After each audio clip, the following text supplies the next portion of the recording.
episode 31 of the podcast. This week, we're going to ask the question, do we need to change grooming? Does grooming need to change? Does training need to change? Do we need to change how they interact together? And we're going to discuss some of those points.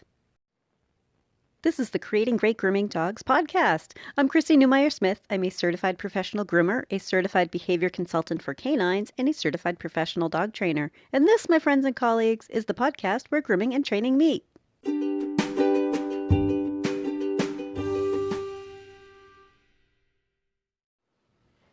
This week's question is, do we need to change grooming? Do we need to change the grooming process? So I'm kind of coming from a couple different points of view. One is from the training point of view, because I think that a lot of trainers are kind of under the impression that groomers should just do this, groomers should just do that. And then the grooming point of view, which is dogs should just be trained. And they shouldn't have a problem with grooming. And all right, both sides are kind of right, and both sides are kind of missing parts of the bigger problem. But let's talk. Do we need to change grooming? And I'm going to say maybe, right? Things are constantly changing. And I know for myself, I started off working for other people. I've worked in shops. I've worked on a van. I work as a house call groomer. I changed my own grooming process. I changed my own grooming procedures. I changed my policies. And because of that, the dogs that I groom are safer, I'm safer, and my customers are happier. So through my own business stuff, I've decided that, all right, I needed to make that change. Now, do you need to change yours? I don't know. It's hard to say. Are you as happy as you want to be? Are your dogs happy? But I think that many of us are here because we're thinkers. Like we're problem solvers. We see something that we want to change, that we want to make it better. So the fact is that I think that there are a lot of neat things going on right now, and that's going to make things change. And I think that that's good. So, I think that, so let's list off some of the things that are going on in the dog world right now. Because here in 2019, May of 2019, there are a couple things going on in the dog world. And one of those things is that we're learning so much more about dogs. For a long time, dogs weren't really studied. It was just too difficult because they're house pets. And it was very hard to have kind of a lab setup to know what house pets know.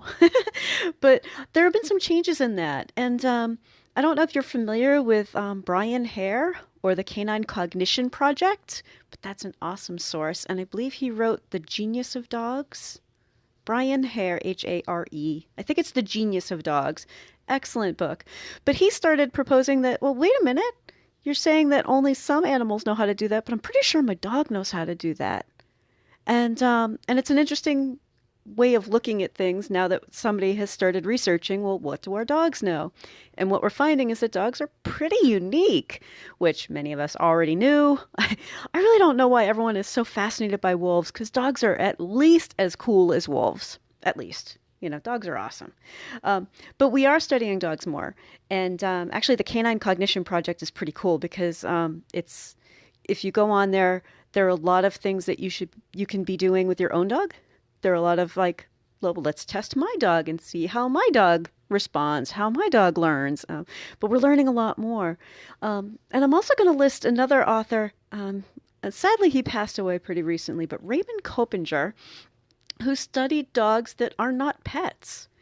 Plenty of dogs in the world are not pets. They live near people, they live around people, but they aren't necessarily pets. And that gives a different insight into how our dogs think, right? Now, when we talk about every animal being an individual, that helps us realize, oh, wait, if we know more about the way that animal thinks, then we have a much better chance of helping that animal learn. So because some of this research is now so easy for all of us to get our hands on, right? Raymond Kopinger, I know he has books. If you go to Amazon, you can find books by Brian Hare, Raymond Kopinger. But those are two that I'm going to tell you about this week. But because we're learning more, we're also learning more about how to teach the dogs now that we understand them better. And there's so much information out there about how to teach dogs, and it's fascinating. And there are a billion different ways to do it, right? So, well, you guys know I teach with positive reinforcement, but that doesn't necessarily mean clicker training because I'm not a clicker trainer. I'm a SATS trainer. There are lots of different ways to teach things. I've actually kept up to date, or at least I feel like I've kept up to date on what everybody's doing in various areas of the dog training world, right? Like the e-collar people and stuff that I don't use. Oh, and groomers, e-collar is the electronic collar. That's what I'm referring to, not the Elizabethan collar. Because I know sometimes that gets confusing. I think a lot of groomers call e-collars the Elizabethan collars or an e-collar, the cone.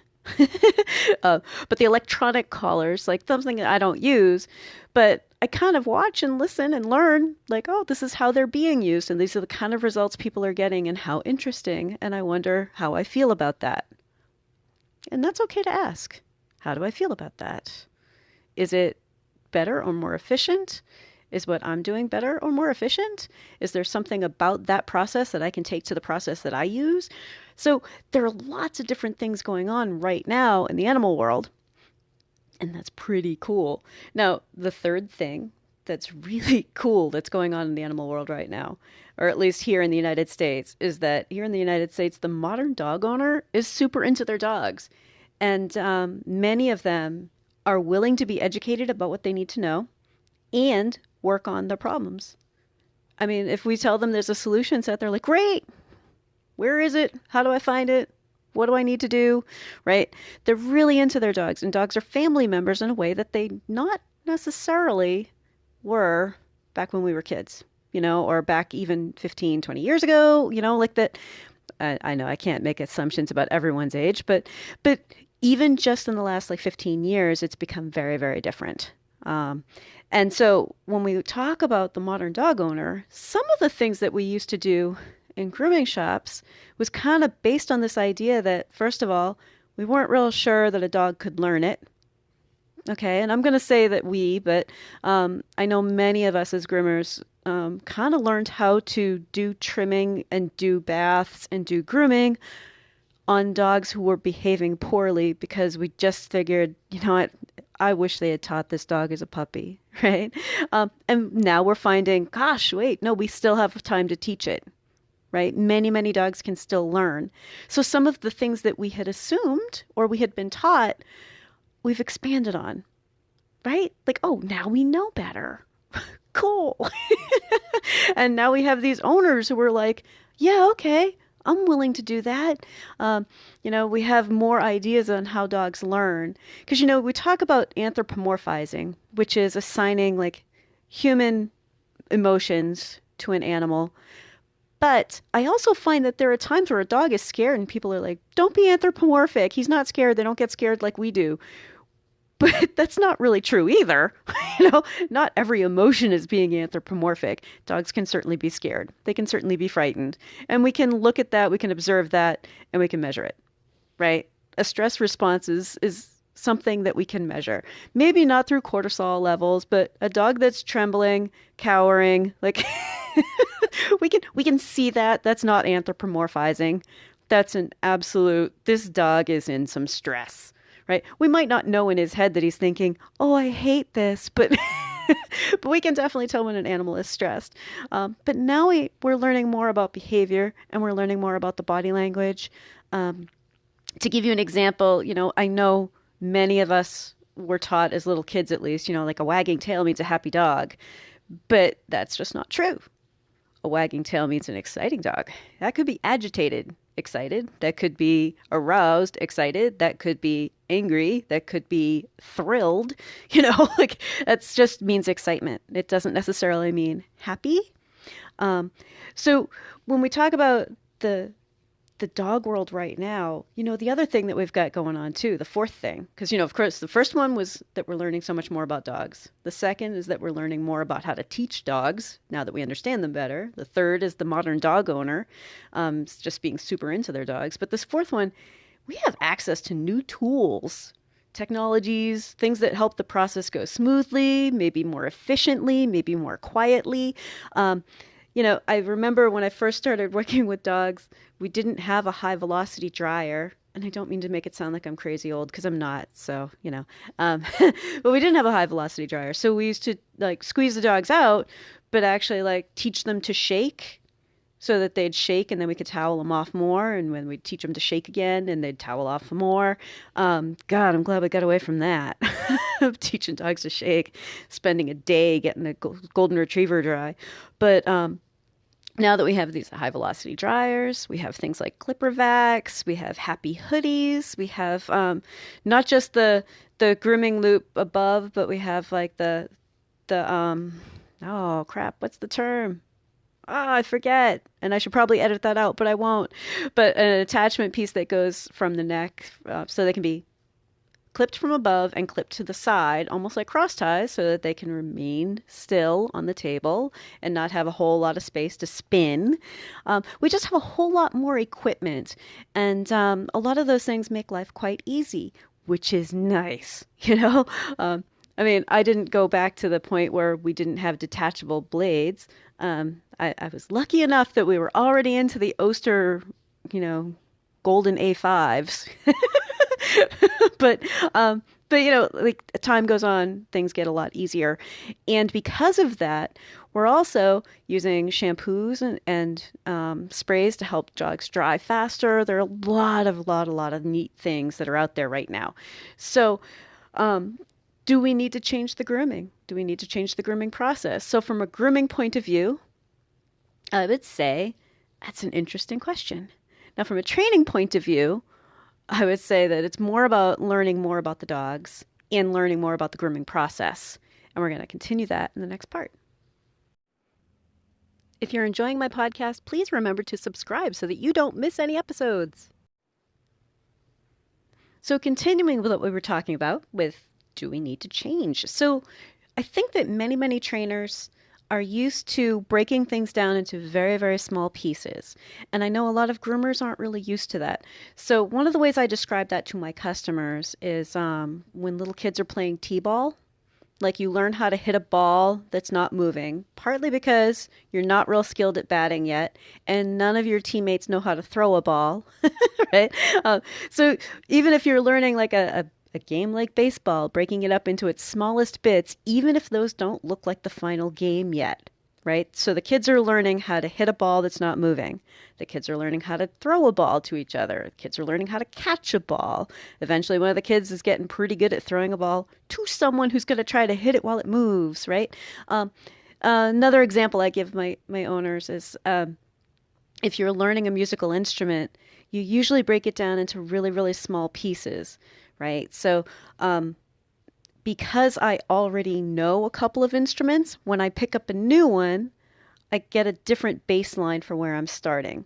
And that's kind of an interesting point that I think trainers kind of forget about, that a lot of dogs don't need training for the entire thing, right? It's a very individual amount of training, right? Most dogs are living in a home with lots of loud noises. They aren't scared of noise. They're scared of sudden bursts of noise, or they're scared of being startled or surprised by noise, but not necessarily noise.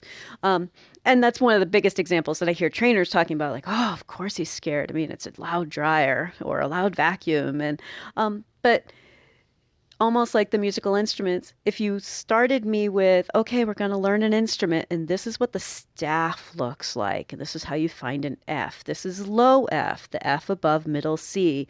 I'd be bored out of my mind because I already know that part, right? Now, if you start telling me this is where you find an F on the fretboard of a ukulele, and this is the F above middle C, and this is where it is, now I'm learning something new. Or this is how you find the F above middle C on a clarinet. Now I'm learning something new. But we have to kind of meet our learner where they are.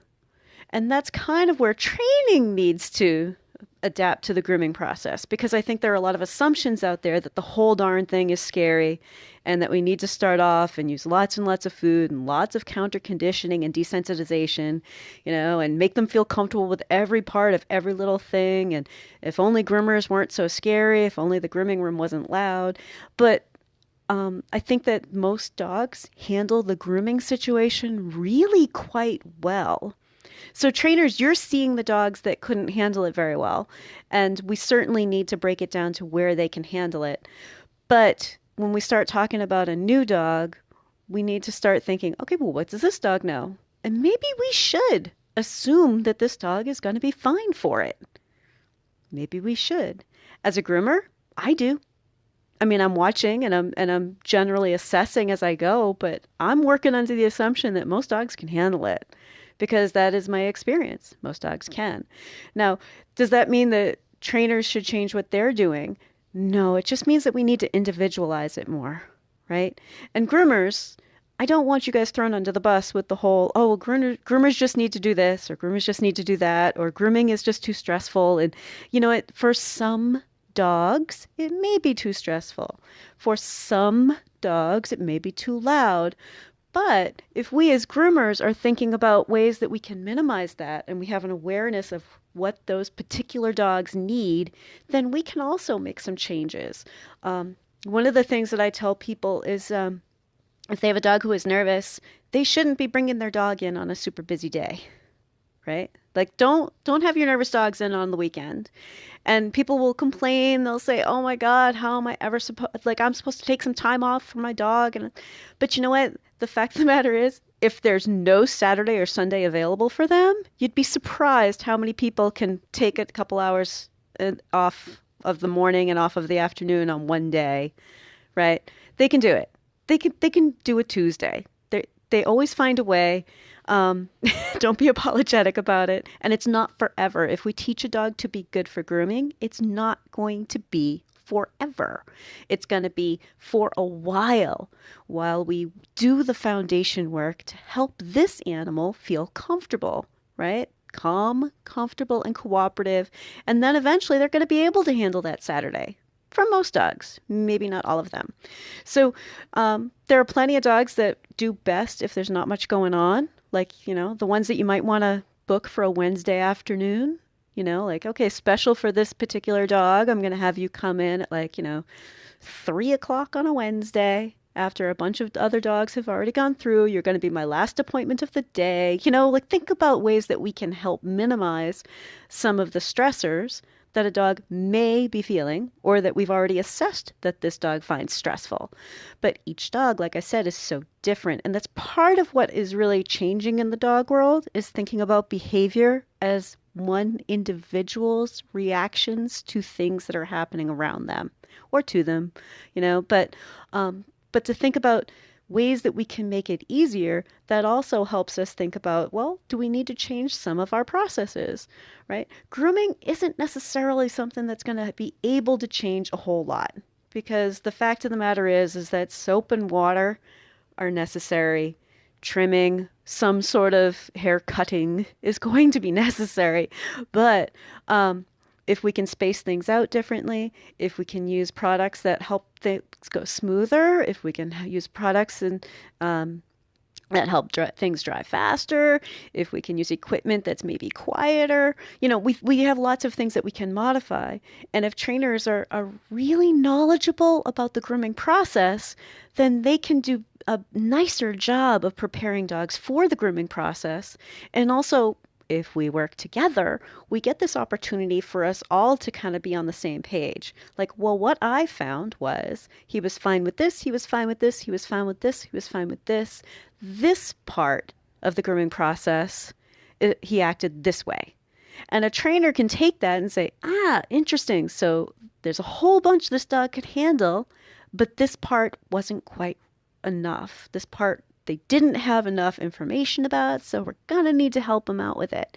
So I want you to be thinking about working together, and that's one of the changes in the grooming industry. I really think it should be, because we can't be everything to everyone. We've been taken advantage of far too long. We have a lot of customers that will try to get us to do stuff that's not our job. And we need that to stop. Like, don't worry if they can't afford to go to the vet. That's not your problem. If a dog needs a vet, they need the vet, and they need the vet. They don't need you to do vet work, right? If they aren't going to work with their dog, do what everybody else does and says, I'm sorry, that's just not the way dog ownership works. I can't help you if you're not willing to work on it at home too. right? We need to be thinking about that. And that's part of what's changing in the grooming industry. And I think that's progress, right? Because it's better for the dogs, each individual dog. We're thinking about all of them separately, and we're taking what we know about other dogs and applying it to individuals, right? So I want you to be thinking about that. Changing our business isn't necessarily all at once. It's these little things we do over time.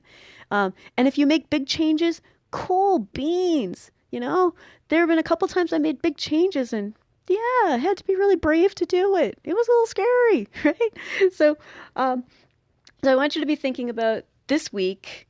I want you to think about finding out more about things like the Canine Cognition Project. And I would love it this week as your weekly action step, right, to look up Brian Hare and Raymond Copinger, because I think that if there's a book to pick up, it's probably Brian Hare's book. I think that you guys would get a different point of view on what we know about dogs at this point, because he's kind of in the forefront in a bunch of research about it. And I think that that'd be really, really helpful for all of us. It'll help trainers and groomers be on the same page and asking the same kind of questions. So anyway, have a great week and stay curious. If you'd like to talk to me, you can find me through my grooming and training business, happycrittersdogtraining.com, my email, chrissy@happycritters.net, and through the Creating Great Grooming Dogs Facebook page. And we have these awesome devices in our pockets that allow us to do live video with each other. I can help you with the dog on your table. We can set up live lessons, and you may be surprised at how much we can get accomplished together via video. I'm also happy to come to you if you're near my area in southern New Hampshire. If you're ready to go beyond the podcast, and I hope you do, I've made it really easy for you. If you go to creatinggreatgroomingdogs.com and click on your next step, you'll see all of the options. There's the Scholar Lounge community, there's the Modern Grooming Professional Certification, there's Master Canine Stylist and Professional Canine Stylist Diploma testings, there's the Behavior Lab for coaching and private one-on-one sessions with me, and of course, the Master Groomer Behavior Specialist program. So go to creatinggreatgroomingdogs.com and click on your next step.